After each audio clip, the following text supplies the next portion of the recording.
I'm Ryan from ExtremeTerrain.com, and this is my review of the RedRock 4x4 Side Armor, fitting all 2007 to 2016 JKs. This is available for both 2-door and 4-door Wranglers, so make sure you get the right one for your Jeep. This side armor is for those of you who hit the trails on the weekends and need some casual protection from the occasional bumper on the trail, and also want something that's a really useful step. If that's what you're looking for and you want something that installs really easily, these are a pretty nice option.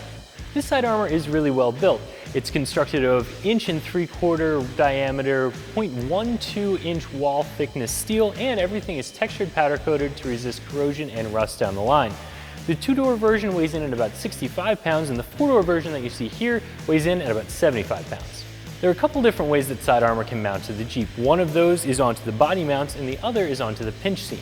Well, this is the latter. These are designed to mount to the pinch seam and to the bottom of the tub without any drilling. They'll use all the factory holes and the hardware that's included in the package. The downside to side armor that mounts in this fashion is that they're not quite as strong as the armor that mounts to the body mounts. So they're a great step, they look good, and they'll provide some protection. But if you're out on the trail every single weekend dragging the Jeep over rocks, you're probably going to want something that's a little bit tougher. These are designed to be bolt-on, which makes installation really easy. They'll attach to the Jeep with the hardware that's included in the box. One thing that's important to remember is that you can't have these installed with any other side steps or even your factory ruby rails. If you're bolting them onto an 07 to 2010 JK, the holes that are in the tub are not threaded, so you'll use the threaded inserts that come in the box. If your Jeep is a 2011 to 2016, those holes are already threaded and you won't need the inserts. The bottom line is don't be worried if you have a little bit of extra hardware left over when you're done with the installation. These do come with really good instructions, but because they span different year ranges and the installs can be a little bit different, they can get a little bit complicated to look at. Don't be afraid when you get these home to take them out of the box and hold them up to the side of the Jeep. It'll become really evident quickly which holes you'll use and if you need those threaded inserts or not. The whole installation should take you about 2 hours, and it will be helpful to have an extra set of hands around because, again, these things do have some weight to them.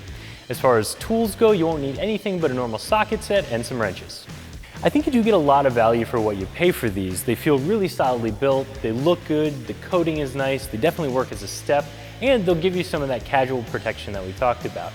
I wouldn't expect these to work like much more expensive, much stronger side armor. Again, if you're using the Jeep every weekend on the trails and you're really beating up your armor, I would recommend getting something heavier duty that'll probably be a little bit more expensive. But for the weekend wheeler and someone who wants something that doubles as a step and that's a really easy install, these are a nice choice. So all in all, if you're looking for bolt-on side armor that will give you some protection, work as a very useful step, and change up the look of your Jeep, all without breaking the bank, I think you're looking in the right place. So that's my review of the RedRock 4x4 Side Armor, fitting all 2007 to 2016 JKs that you can find right here at ExtremeTerrain.com.